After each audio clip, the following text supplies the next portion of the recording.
은혜와 평강이 더해지는 비결.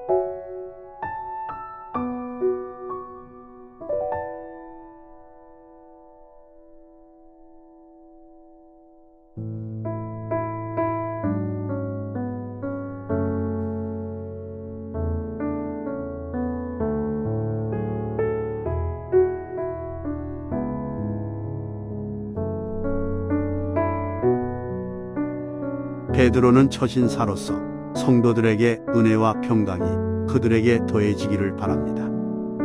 그러나 이것은 단순한 인사치레가 아닙니다. 하나님의 은혜는 성도에게 반드시 필요합니다. 핍박과 고난이 따르는 그리스도인의 삶에 하나님의 평안이 임해야 합니다. 하나님의 은혜와 평안의 통로는 바로 하나님을 아는 지식에서 옵니다. 성경이 말하는 알미란 인격적 관계를 통해 얻게 되는 경험적인 지식을 말합니다. 따라서 하나님과 인격적인 관계 속에서 알아갈 때 성도의 삶은 반드시 변화를 수반합니다. 바로 그 변화가 은혜와 평강이 넘치는 삶입니다. 성도의 삶에 은혜와 평강 대신 불만과 불안이 더해진다면 하나님과의 관계를 점검해야 한다는 사인입니다. 사도 바울은 그리스도를 아는 지식의 중요성에 대해 이렇게 말합니다. 모든 것을 해로 여김은 내 주 그리스도 예수를 아는 지식이 가장 고상하기 때문이라. 내가 그를 위하여 모든 것을 잃어버리고 배설물로 여김은 하나님을 아는 지식은 내 모든 것을 대가로 지불하더라도 얻어야 할 보화입니다.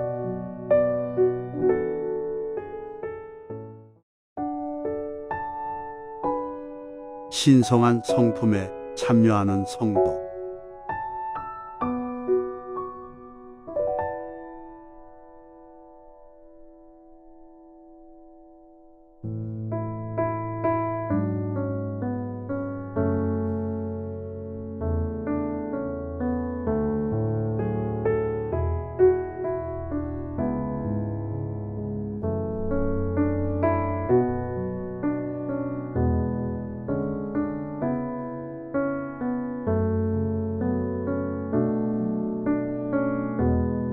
은혜와 평강은 하나님을 아는 지식으로부터 옵니다. 그러나 하나님을 아는 지식은 궁극적으로 우리를 신성한 성품을 가진 자로 변화시킵니다. 하나님은 자기의 영광과 덕을 걸고 우리를 불러 반드시 하나님의 백성이 되게 하십니다. 또한 우리를 부르신 하나님은 언약을 맺으시고 언약 백성에게 약속하신 생명과 경건에 속한 모든 것을 주십니다. 그 결과 우리는 신성한 성품에 참여하는 자가 됩니다. 신성한 성품에 참여한다는 것은 하나님에게서 오는 하나님을 닮은 새로운 영적 본성을 지니게 됨을 말합니다. 신성한 성품을 가진 성도는 하나님이 사랑하는 것을 사랑하며 주님이 미워하는 것을 미워하게 됩니다. 본래 인간은 타락한 본성으로 인해 하나님을 반역하며 죄 짓는 것을 좋아합니다. 그러한 의미에서 하나님의 백성은 신성한 본성을 지닌 새로운 인류입니다. 또 새 영을 너희 속에 두고 새 마음을 너희에게 주되 부드러운 마음을 줄 것이며 너희로 내 율례를 행하게 하리니. 이스라엘 백성은 율법을 준수하고 하나님이 맡기신 임무를 수행하는 데 실패했습니다. 그러나 생명과 경건에 이르는 모든 것을 얻은 하나님의 백성은 할 수 있습니다. 이것이 우리의 부르심이며 하나님을 아는 지식이 주는 결과입니다.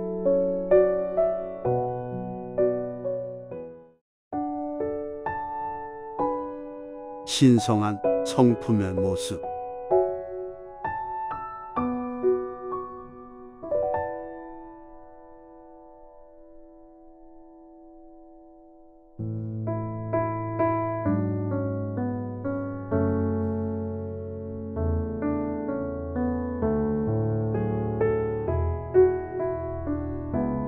신성한 성품에 참여한다는 것이 우리가 하나님같이 된다는 것은 아닙니다.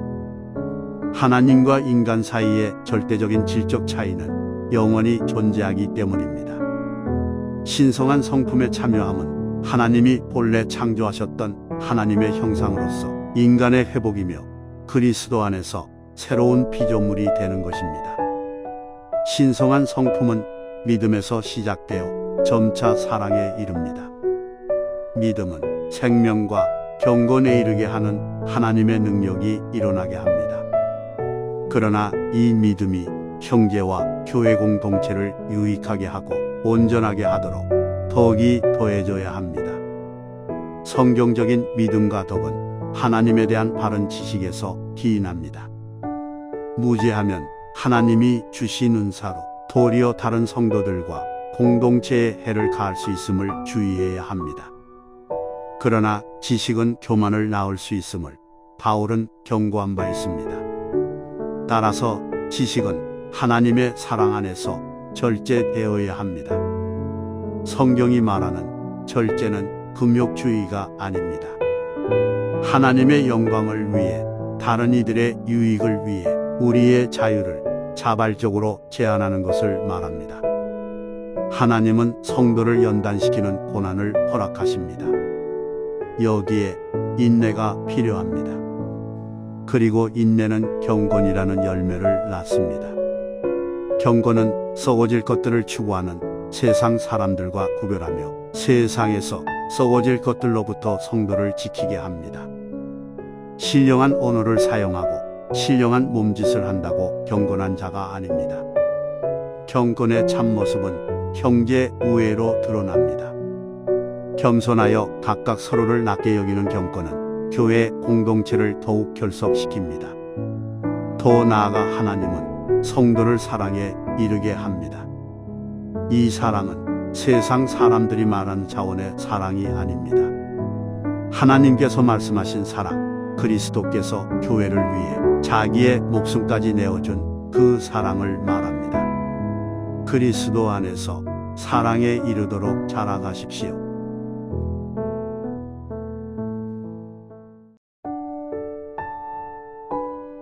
하나님의 백성을 구별하는 시금석, 신성한 성품.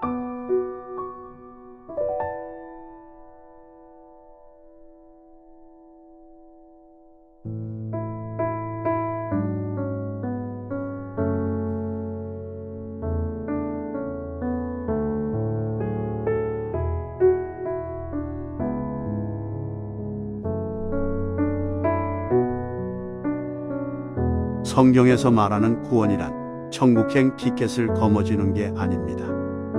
사탄의 노예에서 하나님의 자녀로 신분이 바뀌며 영원히 그분의 사랑이 다스림을 받는 것입니다. 그리고 하나님의 백성으로 부르신 하나님은 성도를 신성한 성품에 참여하게 합니다. 개인마다 차이는 있겠으나 구원받은 성도는 분명히 신성한 성품에 참여합니다.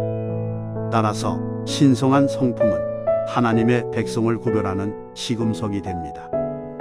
성도는 사랑에 이르게 하는 그리스도를 아는 일에 힘씁니다. 참 포도나무 대신 그리스도 안에 거함으로 열매를 맺습니다.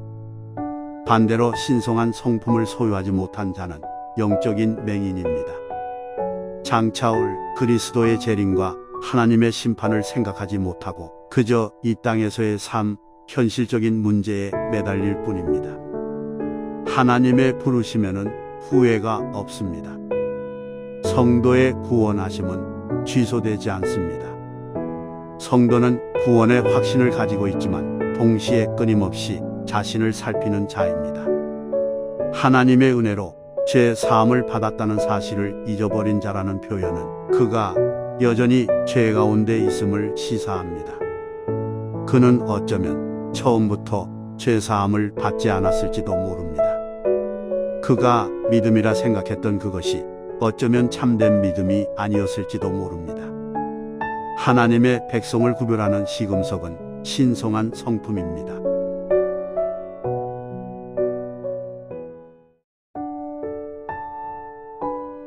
끝까지 견디고 이기는 자가 하나님 나라에 들어갑니다.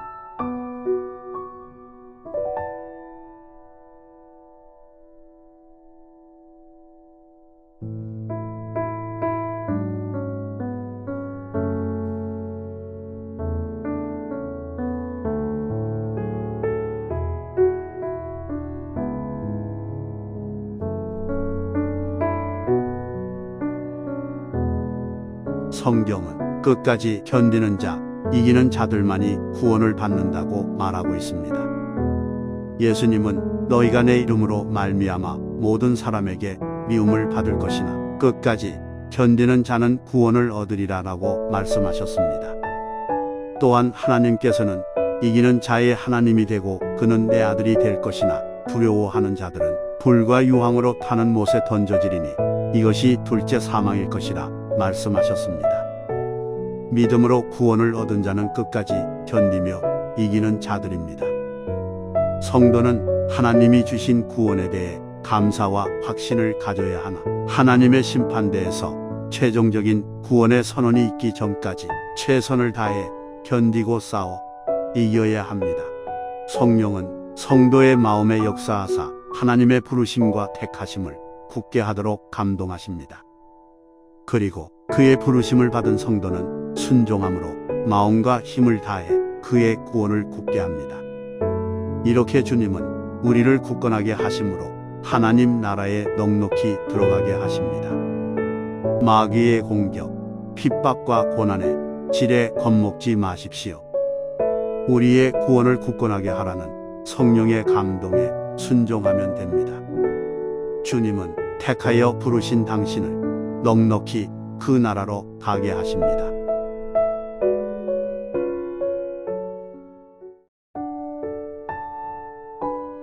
기억하십시오. 주님은 다시 오십니다.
나도 나의 장막을 벗어날 것이 임박한 줄을 압니다.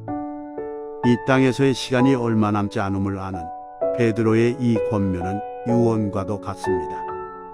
수신자들에게 남기는 베드로의 중요한 메시지는 무엇일까요? 주 예수 그리스도는 능력으로 다시 오실 것임을 베드로는 잊지 말라고 당부합니다. 후에 등장하지만 교회 안에 들어온 거짓 교사들은 주의 재림을 부정했습니다. 그들은 멀리 보지 못하는 영적 맹인이며 자신만 맹인된 것도 모자라 성도들의 영적 시야를 가리려 하고 있습니다. 그리스도의 재림과 하나님의 심판을 바라보며 성도는 현세의 고난을 인내하고 영적 싸움을 싸워갑니다. 그러나 영적인 눈이 가려지면 부르심을 굳건히 하는 일들을 멈추고 세속적인 것에 관심을 두게 됩니다. 베드로는 그리스도께서 재림하실 것에 대한 증거로 변화산 사건을 언급합니다. 예수님은 마지막 날 능력으로 다시 오실 영광스러운 모습을 제자들에게 미리 보여주셨던 것입니다. 오늘날 강단에 다시 그리스도의 재림과 하나님의 심판에 대한 설교가 선포되어야 합니다. 그리하여 그리스도의 심판대 앞에서 최종적 구원의 선언을 받도록 교회는 성도들에게 이를 상기시키고 준비시켜야 합니다.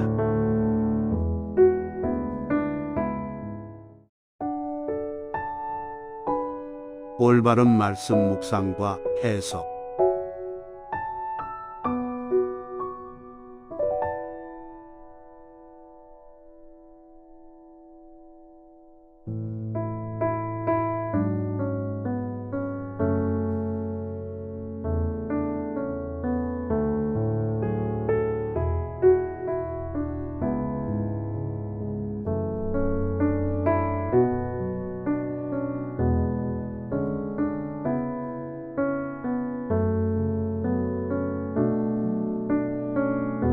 우리는 어떻게 하나님을 아는 지식을 얻습니까?